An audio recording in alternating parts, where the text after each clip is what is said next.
The steam curled from the simmering pot, fragrant with rosemary and slow-cooked lamb, a scent that had for generations been synonymous with comfort, with home, with Sunday. My hands, still bearing the faint lines of flour from the morning sourdough, had shaped the pasta myself, each delicate twist a testament to hours spent learning, perfecting, loving.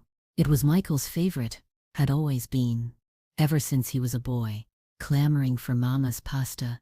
I'd set the table with the good linen, the one grandmother Eleanor had embroidered, and lit the beeswax candles, hoping to conjure a warmth that perhaps lately had been harder to find. Then Tiffany arrived, an explosion of sleek lines and carefully constructed nonchalance. Her designer purse clutched just so, a dismissive flick of her perfectly manicured hand at the doorway as if brushing away invisible dust. Michael, my son, followed, looking harried, a man perpetually caught between two worlds and increasingly not choosing mine. The grandchildren, bless their innocent hearts, rushed in, bringing a brief, fleeting burst of unadulterated joy that quickly faded as Tiffany's eyes scanned the table, her gaze lingering on the rich crimson sauce, the golden sheen of butter on the roasted vegetables, the generous, inviting spread. I saw the calculation in her eyes, a familiar flicker of judgment that always preceded the blade. "Oh, Evelyn," she began, her voice a saccharine blend of pity and condescension. "This so traditional?" The word hung in the air, heavy and loaded, a thinly veiled accusation of being outdated, unsophisticated, provincial. I felt the familiar tightening in my chest, a defensive reflex I'd learned to suppress over years of similar interaction. I offered a quiet smile. "It's my grandmother's recipe, Tiffany. Michael always loved it." Michael shifted uncomfortably, clearing his throat, a sound I knew well, the prelude to his retreat. He used to defend me, used to marvel at my cooking, but somewhere along the way, Tiffany's insidious influence had chipped away at his certainty, replacing it with a vague, unsettling acquiescence. "Yes, well," Tiffany continued, her lips pursed in what she likely believed was a sympathetic expression. "It just looks so unhealthy, doesn't it? All that richness. We really try to eat clean now, don't we, Michael?" She turned to him, a slight, almost imperceptible nudge of her elbow into his ribs. Michael mumbled something about moderation and quickly changed the subject to school, diverting the children's attention with a sudden, loud inquiry about their day. But the words had landed, sharp and precise, piercing through the carefully constructed facade of the perfect Sunday dinner. Unhealthy. My grandmother's legacy. My mother's comfort. My love, poured into every ingredient, every stirring of the spoon, every hour spent in the kitchen. It wasn't just a criticism of my cooking, it was a dismissal of my entire way of life, of my very essence. It was a declaration that the love I expressed through food was somehow deficient, even detrimental. I looked around my dining room, the room where I had hosted countless birthdays, Christmases, quiet family dinners, where laughter and tears had mingled with the scent of roasted chicken and apple pie. It was a room filled with memories, a testament to a life lived with heart and hands. And now, in this space, my offering was deemed unhealthy by a woman who consumed kale smoothies and boasted about her latest detox, a woman who saw nourishment not as joy or connection, but as a rigid set of rules, a moralistic judgment. I remembered the years of quiet disdain, the subtle eye rolls when I brought my homemade preserves to family gatherings, the polite but firm refusals of second helpings, the hushed whispers about Michael's cholesterol. Tiffany had an uncanny knack for making me feel as though my devotion to traditional ways, my connection to the earth and its bounty, was a personal affront to her carefully curated modern existence. She saw my life, rooted in comfort and tradition, as a threat to her aspirations of sleek, minimalist perfection. Michael, in his attempts to keep the peace, had become a ghost in his own home. A man who once devoured my lasagna but now picked at a single chicken breast, casting furtive glances at his wife, as if afraid to be caught enjoying something so unhealthy. The children, impressionable as they were, had started echoing their mother's words, asking for healthy snacks, and turning up their noses at the very dishes they once adored. It was a slow erosion, a creeping chill that had permeated every corner of my otherwise warm and loving home. My home, which had always been a sanctuary, now felt like a battleground, one where I was constantly on the defensive. My love translated into something to be scrutinized, found wanting, and ultimately rejected. As the evening wore on, the air thickened with unspoken tensions. Tiffany monopolized the conversation, recounting her latest yoga retreat, her new minimalist diet, her triumphs at work. Michael nodded along, interjecting with feigned enthusiasm, his eyes darting towards me, a silent apology etched in their depths that I was too weary to acknowledge. The children, sensing the discord, retreated to their tablets, their innocent chatter replaced by the sterile hum of electronics. I watched them, my grandchildren, being slowly pulled into a world where joy was measured by likes and nourishment by caloric restriction, where the simple pleasure of a homemade meal was lost to the tyranny of wellness. My heart ached, not just for myself, but for them, for the rich tapestry of sensory experience they were missing, the comforting embrace of food that carried stories and memories within its very fibers. I cleared the untouched plates, my hands moving with a practiced efficiency that belied the turmoil within. Each scrape of the fork against the ceramic was a harsh chord, a reminder of the chasm that had opened between my carefully prepared meal and their discerning palates. The lamb, succulent and tender, remained largely uneaten, the pasta untouched. It was a stark visual metaphor for the disconnect, for the way my efforts, my love were now routinely ignored, dismissed, or deemed unhealthy.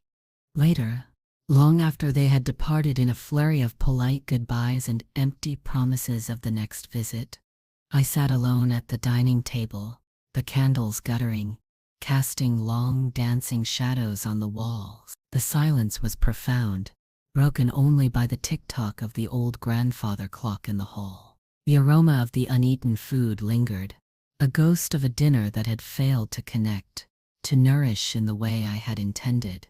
My eyes fell upon the empty chairs, the half-eaten plates, the remnants of a meal that had been prepared with a lifetime of love and then, with two cruel words, stripped of its worth. Unhealthy. The word echoed in the quiet emptiness of the house, bouncing off the antique buffet, lingering among the crystal glasses. It wasn't just Tiffany's voice I heard. It was the chorus of all the small slights, the casual dismissals, the gradual erasure of my value that had accumulated over the years. My role as the quiet, capable matriarch, the steady anchor of the family, had been eroded, replaced by a caricature of an old-fashioned woman clinging to irrelevant traditions. I thought of my own mother, of her hands, calloused and strong, kneading dough, peeling potatoes, creating feasts from humble ingredients. She had taught me that cooking was not just about sustenance, but about expressing love, about building community, about preserving heritage. What would she say if she heard her granddaughter-in-law declare her treasured recipes unhealthy? A quiet fury, slow and simmering, began to brew beneath the surface of my wounded pride. It wasn't about the food itself anymore. It was about respect, about dignity, about the quiet strength that had always defined me, a strength that had been tested, but never truly broken. And in that quiet, candlelit aftermath, a seed, tiny but persistent, began to germinate in the desolate landscape of my heartbreak, a seed of defiance, of proving them wrong, not for their sake, but for mine. The following days were a blur of restless nights and hollow days. The silence in the house, usually a comforting presence, now felt oppressive, amplifying the echo of Tiffany's words. Unhealthy. I replayed the scene over and over in my mind, dissecting every glance, every strained smile, every mumbled excuse from Michael. It wasn't just the insult to my cooking that stung. It was the casual dismissal, the lack of empathy, the feeling of being invisible, of my entire being distilled down to a judgment about saturated fat and carbohydrates. My home, which had always been my sanctuary, the place where I felt most at peace, most myself, now felt tainted, a battleground where I was constantly on the defensive. I walked through the rooms, touching familiar objects, the old wooden rolling pin, smooth and worn from decades of use, the faded cookbook, full of my mother's handwritten notes, the worn tapestry that hung in the living room, a gift from my late husband. Each object seemed to hum with memories, stories of a life deeply intertwined with family, with giving, with nourishing, and now that essence was being questioned, reduced to a single, disparaging word. I found myself staring out the kitchen window, watching the robins peck at the lawn, their movements methodical, purposeful. Unlike me, they seemed to know exactly what they were doing, what their purpose was. For so long, my purpose had been clear: to create a warm, loving home, to raise my son, to cherish my grandchildren, to nurture with food and comfort. But now, it felt as though that purpose had been rendered obsolete, deemed irrelevant by the sleek, modern world Tiffany inhabited. The quiet strength I had always prided myself on felt brittle, fractured. I felt a profound sense of injustice, not just for myself, but for all the women who had come before me, whose love and labor had been expressed through the simple, honest act of preparing food for their family. Was that love truly unhealthy? Was the joy of a shared meal, the comfort of a familiar dish, somehow inferior to a meticulously calculated portion of quinoa and lean protein? The absurdity of it gnawed at me. One afternoon, I found myself in the attic, searching for an old photo album. Dust motes danced in the shafts of sunlight that pierced the gloom. My fingers brushed against a forgotten box, tucked away behind old holiday decoration. Inside, wrapped in yellowed newspaper, was a framed photograph of my grandmother, Eleanor.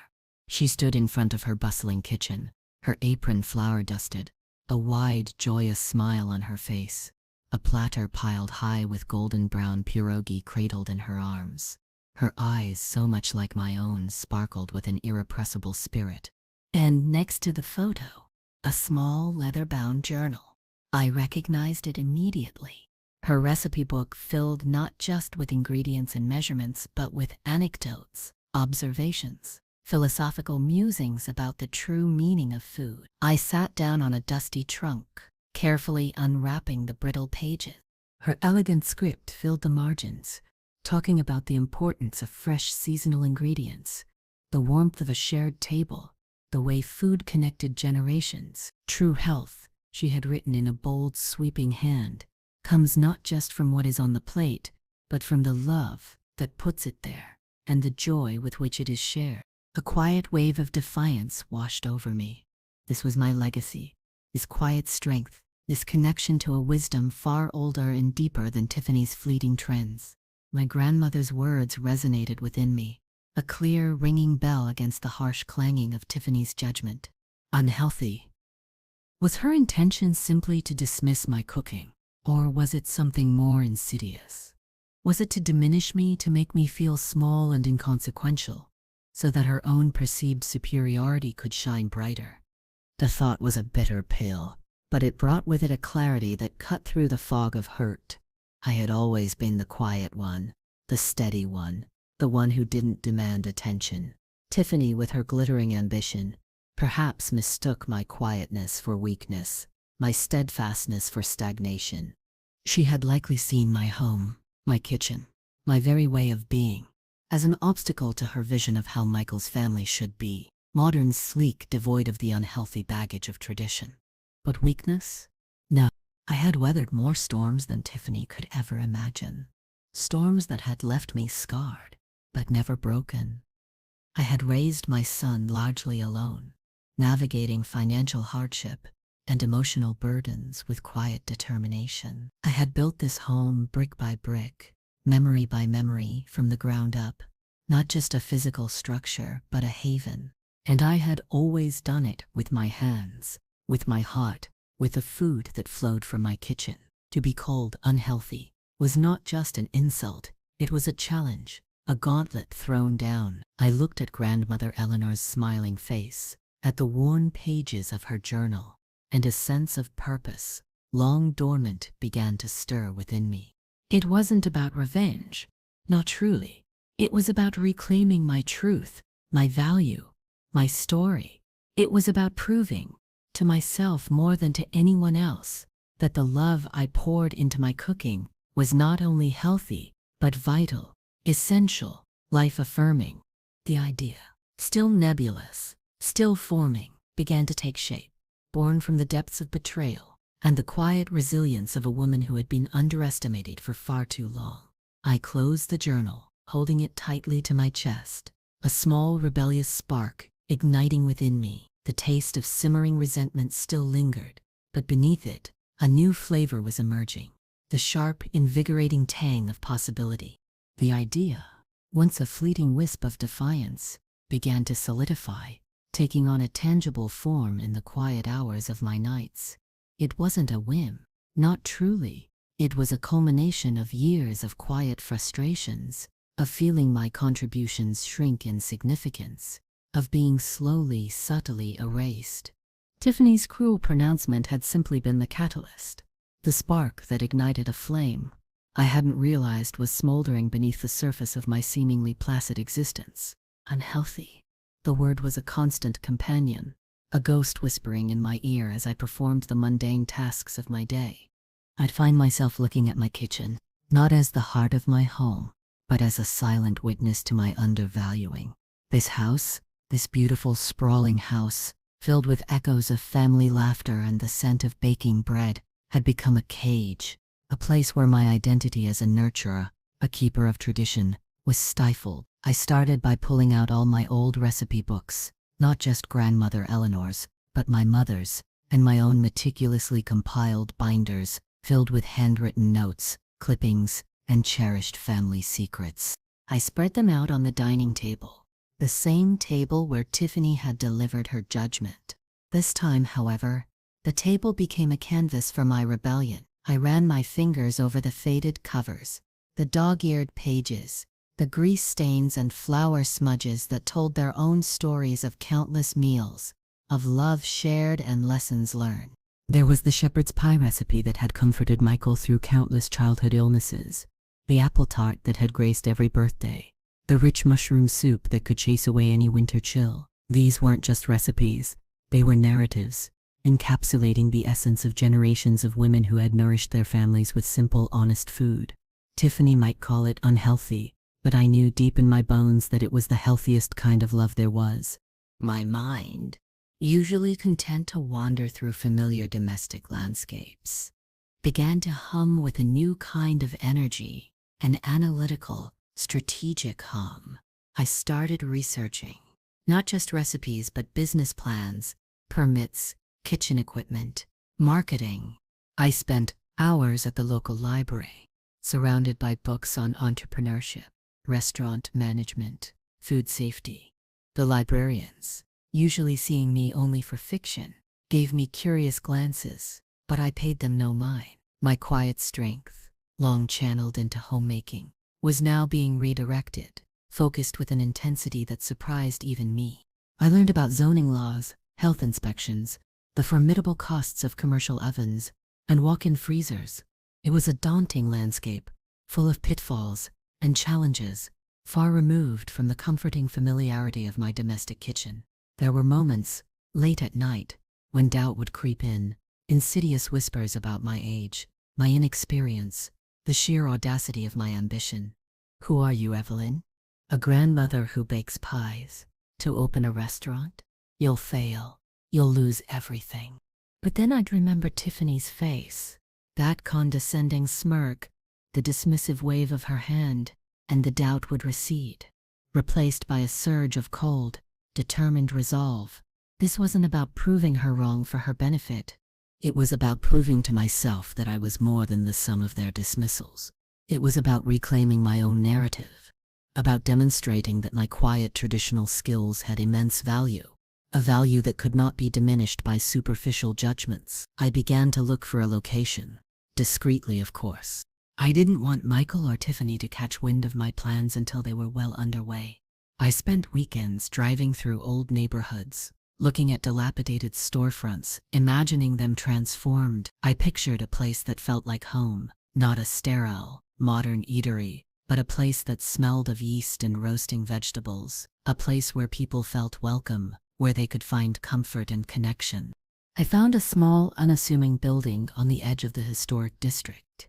It was an old bakery that had been shuttered for years, its windows dusty, its paint peeling, but beneath the grime, I saw the bones of something beautiful, something with character. It had a quaint, slightly worn charm that appealed to me, a quiet resilience that mirrored my own.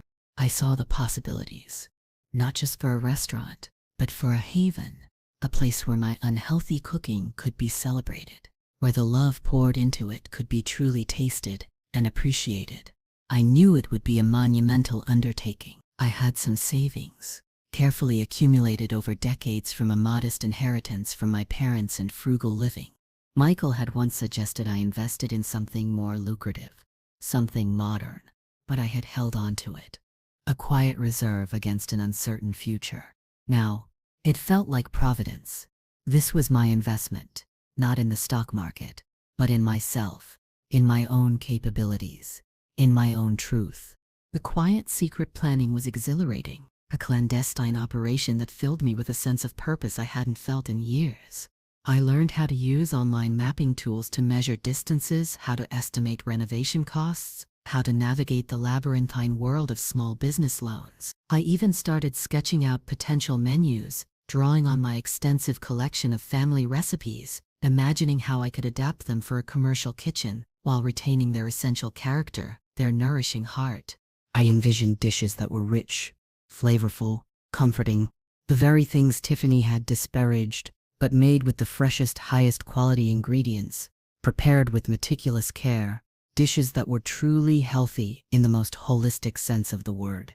The thought of Michael and Tiffany's reaction, when they finally learned of my endeavor, was a complex mix of apprehension and grim satisfaction. I imagined Tiffany's disbelief, her condescending smile freezing into a mask of shock. I imagined Michael's awkward attempts to understand, his bewildered expression as he realized his quiet mother had embarked on something so audacious, so utterly beyond his carefully managed expectations of her. Their obliviousness, their continued casual dismissals of my domestic life, only fueled my resolve. They thought they knew me, thought they had me neatly categorized, placed me in a box labeled harmless elderly relative, but they were wrong. I was not harmless, not in the way they imagined.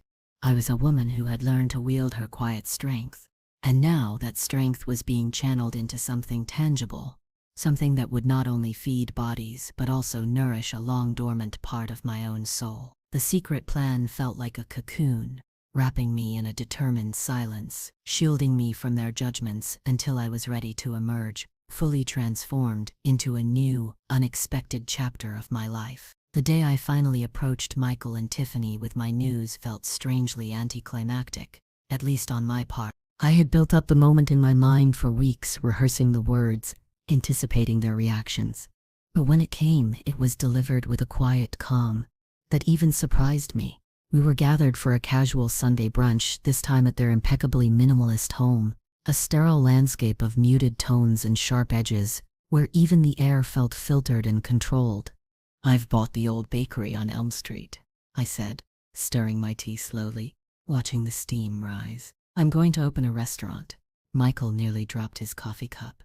Tiffany, who had been mid-sentence extolling the virtues of her new macrobiotic cleanse, froze, her spoon suspended mid-air above a bowl of what looked suspiciously like gravel. There was a stunned silence, broken only by the tinkling of ice in Michael's glass as he carefully set it down. Tiffany recovered first, her lips curving into a smile that didn't quite reach her eyes. "A restaurant, Evelyn? Are you serious?" Her tone was a carefully modulated blend of polite disbelief and thinly veiled amusement. "But why? And isn't that a little ambitious? At your age?" The "at your age" hung in the air, weighted with implications of senility, of a misguided foray into territory far too complex for someone like me. Michael predictably cleared his throat. "Mom, are you sure about this? It's a lot of work, and it's a big investment, isn't it? That money, your savings, shouldn't you be thinking about retirement, about relaxing?" His concern, though perhaps genuine on some level, felt patronizing, rooted in his inability to see me as anything other than the quiet mother he had always known, the one who cooked and cleaned and asked for nothing. I've done my research, I said, my voice steady, betraying none of the years of quiet resentment that had fueled this decision. And yes, it's a big investment, but I believe in it. I believe in my cooking. Tiffany laughed, a small tinkling sound that grated on my nerve. Oh, you're cooking, Evelyn? Of course. Well, it's certainly hearty, but a whole restaurant. People want light, fresh, farm-to-table these days. Not heavy, old-fashioned dishes. You remember what I said about it being unhealthy, don't you? You'll have to completely overhaul your menu if you want to attract customers. The irony was so thick, I could almost taste it. Here she was, trying to dictate the terms of my culinary venture, the very person whose dismissal had propelled me into this audacity. On the contrary, I replied, a small, almost imperceptible smile playing on my lips. I plan to serve exactly the kind of food I've always made. My grandmother's recipes. Comfort food. Food that nourishes the soul, as well as the body. I think people are tired of restrictive diets and bland, joyless meals. They miss real food. Michael looked from Tiffany to me, a flicker of confusion in his eyes.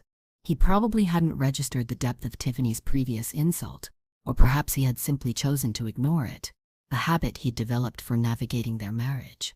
Tiffany, however, seemed to grasp the unspoken challenge in my words. Her smile tightened. Well, good luck with that, Evelyn. It's a very competitive market. I just hope you know what you're getting into. The unspoken subtext. You're going to fail, and it will be your own fault for being so stubborn, so out of touch. The children, sensing the tension, looked up from their tablets, their young faces a mixture of curiosity and apprehension. My granddaughter, Lily, a bright-eyed 7-year-old, piped up, Grandma, will you make your special chocolate chip cookies at your restaurant? The ones that aren't unhealthy? She looked pointedly at her mother. Tiffany shot her a sharp look. I smiled at Lily. Yes, sweet pea, I absolutely will. And they will be made with love, just like always. The exchange, small as it was a quiet victory. At least one of them understood, even if vaguely, the true meaning of nourishment. Their dismissal, though predictable, was a fresh wound, but it also served as an unexpected surge of adrenaline. It hardened my resolve, cementing my belief that I was indeed on the right path. I didn't need their approval. I needed their doubt. It fueled me. Over the next few weeks, as I began the daunting process of renovation, their reactions continued to unfold. Michael would call, his voice laced with hesitant warnings, offering unsolicited financial advice, gently nudging me towards caution. Are you sure you shouldn't just lease the space out, Mom? It would be less risk. He sent me articles about restaurant failure rates, articles that he clearly hoped would dissuade me. Tiffany, on the other hand, adopted a posture of performative support, laced with thinly veiled skepticism. Of course, Evelyn, we'll come to the grand opening. We just hope it's not too much for you. She dropped by the bakery, ostensibly to check on my progress, but her eyes would scan the dusty interior, lingering on the exposed pipes, the piles of debris, a silent judgment written on her face. She saw chaos. I saw potential. The renovation was a brutal, physically demanding process. I hired a small team of local contractors. Good, honest people who treated me with respect, unlike my own family.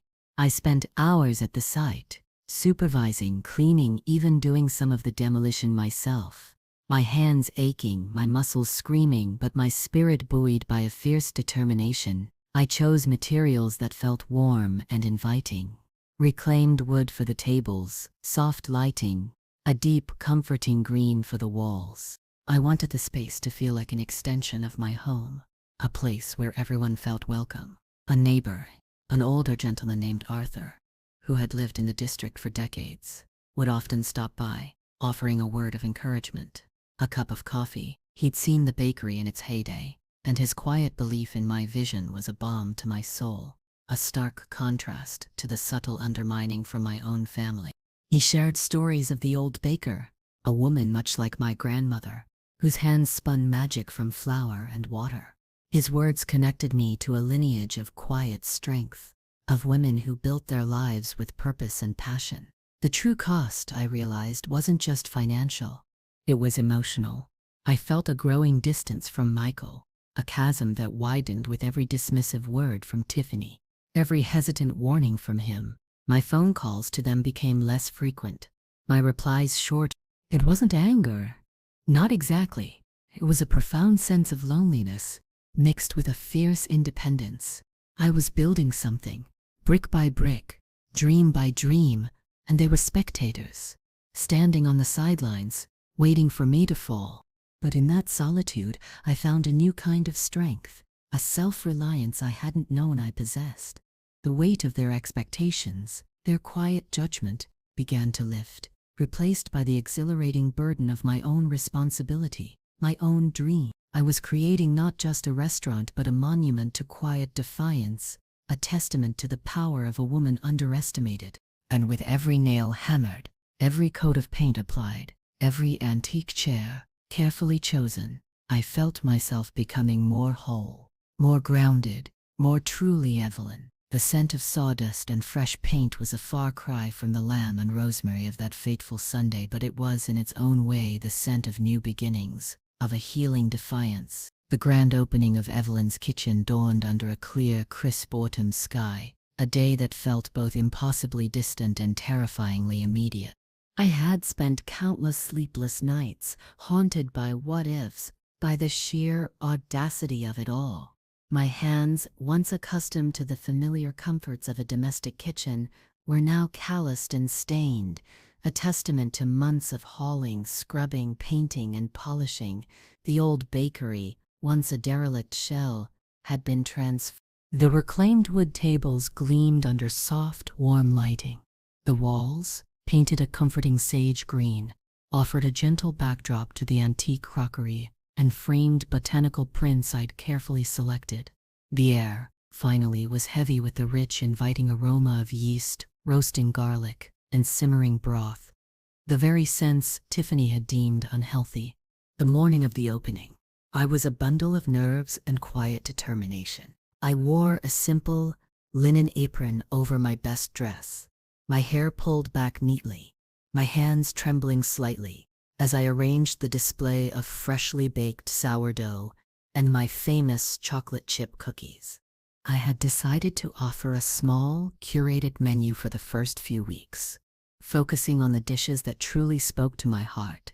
A hearty lamb stew, my grandmother's recipe of course, a rich mushroom and barley soup, my signature hand-rolled pasta with a slow-cooked tomato sauce, and a selection of comforting traditional desserts. There were no clean options, no calorie counts, no grand pronouncements about wellness.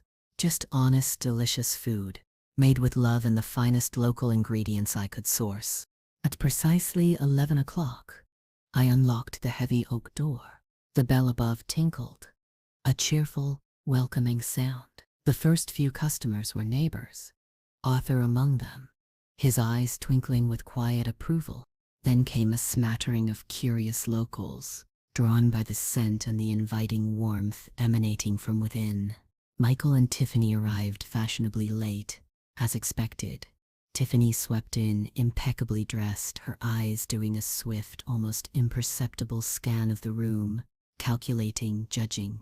Michael, ever the awkward mediator, gave me a strained smile. "Mom, it looks nice," he offered, his voice hesitant. Tiffany chimed in, a shade too brightly. "Yes, Evelyn, you've certainly done a wonderful job with the decor. Very charmingly rustic. Now what's on the menu? Anything?" "The light?" I handed the menus, my expression serene. "Everything is made from scratch, with wholesome ingredients." Tiffany, just like always, I watched her eyes skim over the offerings. Lamb stew, hearty root vegetable gratin, buttermilk biscuits. Her lips pursed, almost imperceptibly. The day was a flurry of activity. The kitchen, though small, was efficient. I had hired a young, enthusiastic assistant, culinary school graduate named Maya, who shared my passion for honest food. The orders came in steadily, a pleasant hum of conversation filling the dining room. I heard snippets of positive feedback, felt the warmth of appreciative glances. This lamb stew is exactly what I needed. A woman murmured to her companion. Reminds me of my grandmother's cooking. It was music to my ears. These were the connections I craved, the true nourishment I sought to provide. However, not every review was glowing. A few customers, perhaps expecting a more modern, trendy fare, seemed a little disappointed. One woman left a polite but cool comment about the food being a bit heavy for lunch. A local online reviewer, who specialized in avant-garde cuisine, gave me a lukewarm rating, calling my dishes nostalgic but lacking in contemporary flair. These minor critiques stung, but they didn't deter me. I knew my audience, and it wasn't the trend chasers. It was the people who yearned for comfort, for authenticity, for a taste of home. Michael and Tiffany, meanwhile, ordered the soup and a salad, picking at their food with a polite detachment. Tiffany made a point of asking for hot water with lemon rather than tea or coffee. Just trying to keep things balanced, she announced, loud enough for a nearby table to hear, casting a subtle, knowing glance my way. It was her quiet way of reiterating her judgment. Even amidst the backdrop of my grand opening, I simply nodded, refusing to rise to the bait. The small, fleeting moments of connection with my new customers were far more meaningful than their superficial criticism. As the day drew to a close, a deep weariness settled over me. But it was a satisfying kind of exhaustion.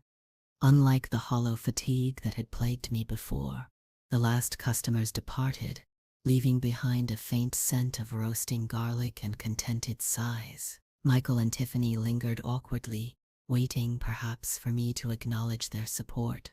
"Well, Evelyn," Tiffany said, gathering her designer purse, "it was an experience. You certainly have a lot of work ahead of you. Managing all this every day." Her words were laced with a subtle hint of a challenge, a subtle implication that I wouldn't be able to sustain it. Michael, ever the good son, finally offered a genuine compliment. "The bread was really good, Mom, just like you used to make." It was a small concession, but in that moment, it felt like a flicker of the old Michael, the boy who used to praise my cooking without reservation. As they left, the bell above the door tinkling softly, I found myself standing alone amidst the remnants of the day. Dirty dishes piled high, tables needing to be wiped, but also a sense of accomplishment, a quiet triumph. The restaurant, my restaurant, was real. It was open. It was a tangible manifestation of my refusal to be defined by someone else's narrow judgments. The initial challenges were significant. Of course, long hours, unexpected plumbing issues, learning to manage staff and inventory. There were days I questioned my sanity, days when the exhaustion was so profound I thought I couldn't take another step. But then a customer would rave about the stew, or Maya would share an enthusiastic idea, or Arthur would pop his head in just to say, "Good work, Evelyn," and I would remember why I started. This wasn't just a business, it was a defiant act of self-reclamation. And the quiet hum of the commercial refrigerator, the lingering scent of my grandmother's lamb stew were far more comforting than any silence Tiffany could impose. Weeks bled into months, and Evelyn's kitchen slowly but steadily found its footing. The initial flurry of curious customers morphed into a loyal clientele, drawn by the genuine warmth of the space and, more importantly, by the honest, comforting food.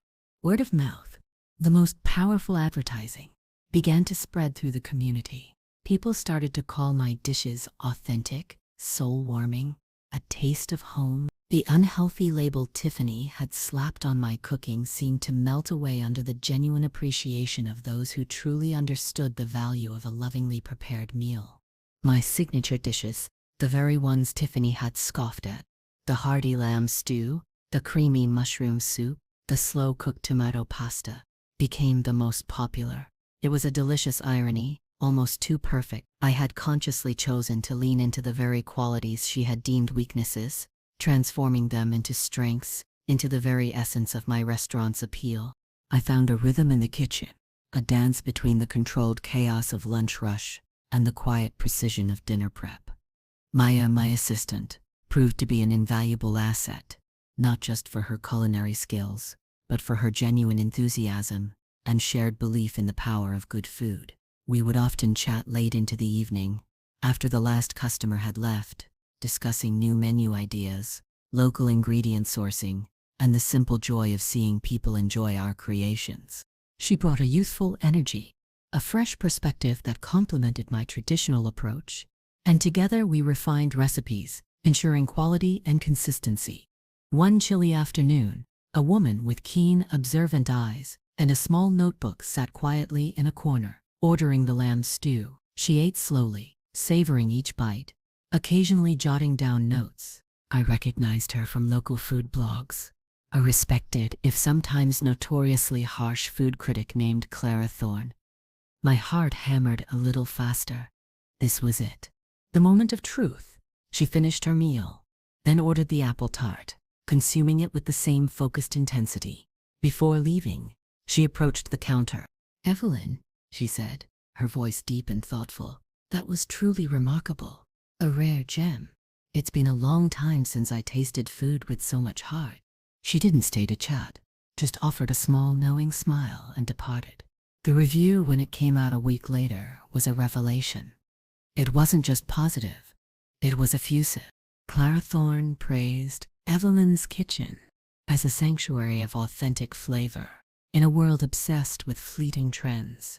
She lauded my unapologetic commitment to classic, soul-nourishing cuisine, singling out the lamb stew and the apple tart as masterpieces of comfort and tradition. She wrote about the intangible warmth of the atmosphere, the feeling of being welcomed into Evelyn's own home. Her words were a balm to my soul, a profound validation that resonated far deeper than any financial success. It wasn't just a review, it was an affirmation of everything I believed in, everything I'd fought for.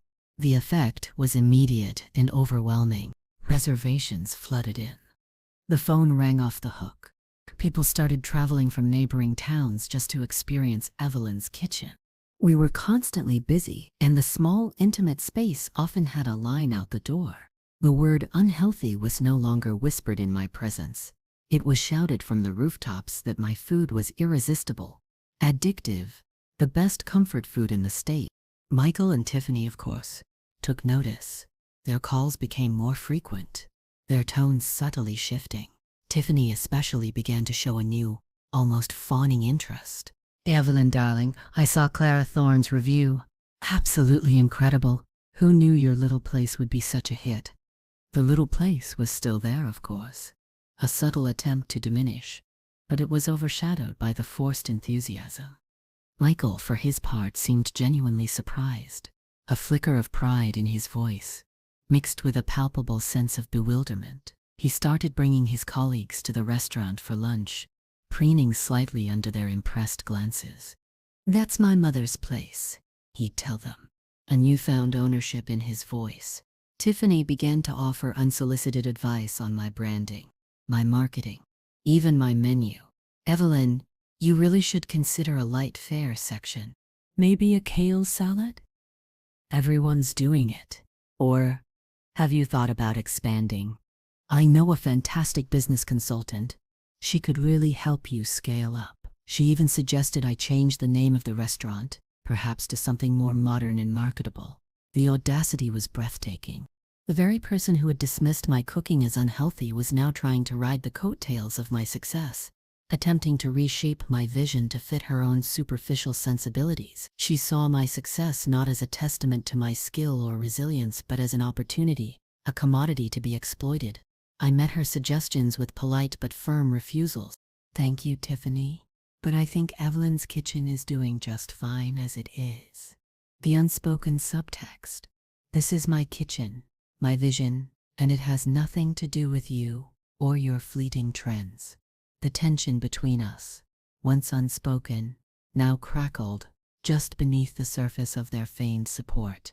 They had underestimated me, dismissed me, and now they were struggling to reconcile the quiet, undervalued mother with the successful, celebrated restaurateur. The inversion of the power dynamic was palpable, a quiet hum in the air, A silent acknowledgement that dismissed cook now held an unexpected, undeniable power. And with each satisfied customer, each glowing review, the foundation of their previous judgments crumbled, leaving them to contend with the undeniable, delicious truth of my quiet triumph. The buzz generated by Clara Thorne's review quickly rippled beyond the local culinary scene, reaching the ears of bigger players. One morning, a well-known regional food show, Taste of the Region, called. They wanted to feature Evelyn's kitchen. My heart leaped, then sank a little. This was it, the television. The ultimate validation, yes, but also the ultimate exposure, bringing with it the possibility of a level of scrutiny and a public stage I had never imagined for myself. I remembered Tiffany's words, and got on TV, as if it were a fantastical, improbable dream. Now it was becoming a tangible reality. The producer, a brisk, efficient woman named Sarah, explained the process. A film crew would spend a day in the restaurant, capturing the atmosphere, the food preparation, and an interview with me. We're looking for authentic, heartwarming stories. Evelyn, she said, her voice warm and encouraging. And your story, a grandmother, starting a restaurant, focused on traditional comfort food. It's exactly what our viewers love. I felt a strange mix of exhilaration and trepidation. The quiet life I had embraced, the personal victory I had savored, was about to be flung into the public eye. Of course, Michael and Tiffany were the first to hear the news. I had tried to keep it to myself, to let the news come out naturally, but Michael had seen a mention of my restaurant on the show's upcoming schedule. His call was a whirlwind of excited questions and thinly veiled demands. Mom, Taste of the Region. That's huge. You have to let us be there, Tiffany and I. We'll help. We'll be moral support. It's great for the family image. You know, Tiffany, predictably, chimed in. Evelyn, this is wonderful. I could help you style the kitchen, make sure everything looks perfect on camera, and you simply must talk about how we always encouraged you to follow your dreams. The sheer gall of it took my breath away. Encouraged? I thought, a bitter laugh forming in my throat. Their encouragement had been a corrosive mix of skepticism and condescension. I politely but firmly declined their offers of help. Thank you, but Maya and I have it covered, and I'll be doing the interview alone. The phone line was silent for a moment. Then Tiffany's voice, sharper now, cut through. But Evelyn, we're family. It would look so much better if we were there, showing support. It's good optics for the show, don't you think? The phrase good optics grated on my nerves. They saw my success not as a deeply personal journey, but as a public relations opportunity, a chance to bask in the reflected glow. No, I said, my voice quiet but unyielding. This is about Evelyn's kitchen, not about optics. The conversation ended abruptly, a quiet click of the receiver. The family fallout, which had been simmering for months, was now threatening to boil over. The days leading up to the TV shoot were a blur of intense preparation. Maya and I meticulously cleaned every surface, polished every utensil, and planned the dishes to be featured, ensuring they were visually appealing as well as delicious. We focused on the authenticity, the heart, the story woven into every dish. I rehearsed my answers to potential interview questions, determined to speak from the heart, to convey the true essence of my journey. I wanted to tell the story not just of a restaurant, but of resilience, of reclaiming one's voice. The day of the shoot arrived, a flurry of cameras, lights and cables transforming my cozy kitchen into a temporary film set. Sarah, the producer, was incredibly kind and professional, putting me at ease. I felt a strange calm descend upon me as the cameras started rolling. The bright lights, the crew bustling around, it was all surreal, yet somehow it felt right. When it came time for the interview, I sat at one of my reclaimed wood tables, a steaming bowl of my lamb stew before me. Evelyn, Sarah began, her voice gentle. What inspired you to open Evelyn's kitchen?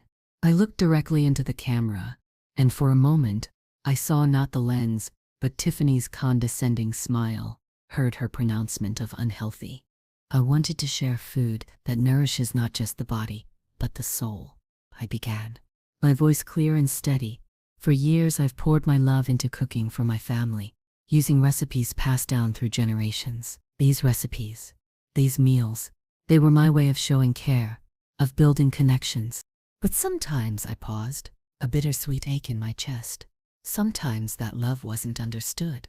Sometimes it was even dismissed. Called daddy. Unhealthy. I didn't name names, didn't need to. The emotion was raw, universal. I realized that the true health of a meal comes from the quality of the ingredients. Yes, but also from the intention behind it, the joy with which it's prepared, and the connection it fosters. I opened Evelyn's Kitchen because I believe people are hungry for that authenticity, for that real, honest food, and for the feeling of being truly welcomed and nourished. I spoke about my grandmother, about her journal, about the quiet strength that had sustained me. I spoke about finding my voice, my purpose, later in life. The crew was silent, listening intently. Sarah nodded, her eyes warm. It felt cathartic, laying bare a part of my truth, not for pity, but for understanding. I cooked on camera, my hands moving, with practiced grace, demonstrating the careful layering of flavors in the stew, the precise kneading of the pasta dough. I talked about my philosophy. Food isn't just fuel. It's memory, it's heritage, it's love. And that kind of nourishment is the healthiest thing in the world. The segment aired a few weeks later. I watched it alone, sitting in my quiet living room. The same room where I had once felt so diminished. Seeing myself on screen, articulate and confident, was a strange, powerful experience. I watched the camera linger on the faces of my satisfied customers, heard their praise, and then I watched myself telling my story, speaking my truth. It was a moment of profound validation, a public affirmation of my worth, my skills, my vision. The phone began to ring immediately after the segment ended, not just with reservation requests, but with calls from old friends, distant relatives, even strangers, all offering congratulations, expressing admiration. The restaurant became even busier, a vibrant hub of activity, a testament to the power of a single, well-told story. The ultimate inversion of power was complete. The unhealthy cook, once dismissed, was now a celebrated chef, her voice echoing on a platform far wider than the confines of her own dining room. The silence from Michael and Tiffany, however, was deafening. A new kind of silence, heavy with unspoken resentment, and a chilling recognition of my quiet, unexpected triumph. The aftermath of the Taste of the Region segment was a dizzying whirlwind. The small, unassuming restaurant on Elm Street, once a quiet sanctuary, transformed overnight into a bustling landmark. Lines stretched down the block, reservations became a precious commodity, and the phone rang incessantly with calls from curious customers, aspiring restaurateurs, and even other media outlets. My face, once familiar only to my immediate family and a handful of neighbors, was now recognizable, sparking whispers and excited smiles when I walked through the market. It was a validation I had never explicitly sought, but one that, when it arrived, felt like a deep, cleansing breath. The greatest validation, however, came not from the throngs of new customers or the glowing reviews, but from the quiet confidence that settled within me. The insecurity that had once been a constant companion, a nagging whisper in the back of my mind whenever Tiffany was near, had finally dissipated. I was Evelyn, the woman who owned Evelyn's Kitchen, the chef whose food touched people's souls, the storyteller who spoke her truth on national television. The title no longer felt like a dream. It was simply a statement of fact. Michael and Tiffany's reaction, however, was a predictable study in passive aggression and thinly veiled resentment. They didn't call to congratulate me after the segment aired. Days turned into a week, then 2. The silence was louder than any verbal assault. It was the silence of people whose carefully constructed narrative had been shattered, whose dismissals had been publicly refuted. Then, one evening, a text message from Michael. "Mom, you're on TV again. We saw you on the local news." So proud. The words felt hollow, a forced attempt to re-establish a connection after their initial frosty silence. Tiffany followed up with an email, ostensibly to offer support, but laden with subtle jabs. Evelyn, you looked so confident on TV, though perhaps a little less polished than you could have been. And darling, did you notice how the cameras lingered on that unhealthy dessert? Just a thought for next time. The callback to the unhealthy comment, even in the midst of my triumph, was classic Tiffany, a final desperate attempt to reclaim some shred of her perceived authority, to diminish my victory. I chose not to respond directly to the passive-aggressive commentary. My replies were polite, brief, and focused on the practicalities of the restaurant's newfound demands. Thank you. We're very busy. The distance between us grew, becoming a palpable chasm.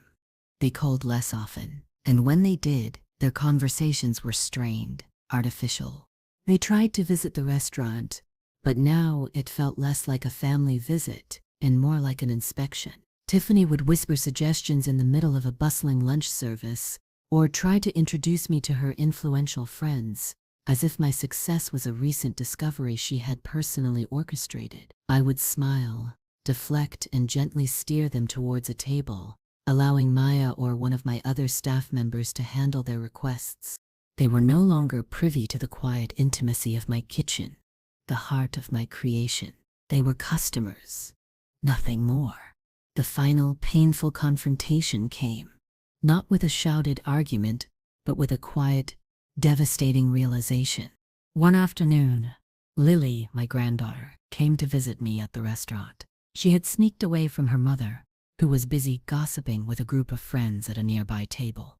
Lily sat on a stool in the kitchen, watching me knead dough. "Grandma," she said, her voice small, "Mommy says your restaurant is famous now, and that you made healthy food after all, even though she said it was unhealthy before." My heart ached for her, for the confusion and manipulation she was being subjected to. "What do you think, sweet pea?" I asked, looking into her innocent eyes. She shrugged. "I always liked your cookies. They made me feel happy, and my tummy felt good." Her simple, unadulterated truth was a stark contrast to the layers of pretense and judgment from her mother. Later that week, Michael called, his voice unusually quiet. "Mom," he began, "Tiffany and I were talking. We think maybe it's time you thought about selling the restaurant. While it's hot, you could make a lot of money, retire comfortably, travel." The words hung in the air, a final desperate attempt to regain control, to fit me back into the box they had built for me. It wasn't about my comfort. It was about their discomfort with my newfound independence, with my power.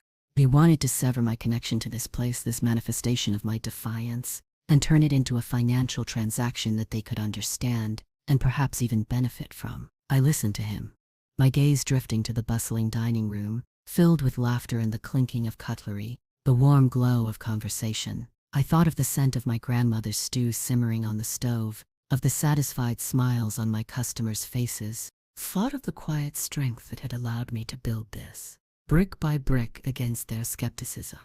"Michael," I said, my voice calm, resolute, "this isn't just a restaurant. It's my life. It's where I belong, and it's not for sale." His silence was profound, a final unspoken acknowledgement of the unbridgeable chasm that now lay between us. He understood, finally, that I was no longer the quiet, amenable mother he had always known. I was Evelyn, and I had found my true home. The triumph, I realized, was exquisitely bittersweet. I had gained so much: a thriving business, public recognition, a renewed sense of purpose, and a profound, unshakable belief in myself. But I had also lost something: the illusion of a harmonious family, the effortless connection with my son. They were not malicious, not truly, but they were deeply entangled in a superficial world that had no room for the quiet, soulful nourishment I offered. My grandchildren, though, they were different. Lily still snuck into the kitchen for cookies, and sometimes I would catch a glimmer of the old Michael in his eyes when he watched me cook, a flicker of pride, perhaps even a touch of regret. Now, years later, Evelyn's kitchen continues to flourish. I still cook, still bake, still greet my customers with a smile. still revel in the scent of roasting lamb and fresh-baked bread. My hands, still bearing the faint lines of flour, are stronger now, more confident. The house, my home, once a silent witness to my humiliation, is now a place of peace, a sanctuary from which my quiet strength radiates. Tiffany's word, unhealthy, is a distant echo, replaced by the chorus of appreciative murmurs, the clinking of glasses, the genuine laughter that fills my restaurant. I am an older woman now, but I am also an empowered woman, a woman who proved them wrong, not for them, but for herself. And in that quiet, enduring strength, I found a health that went far beyond mere calories and carb counts, a nourishment for the soul that was, in its purest form, absolutely, beautifully, undeniably real.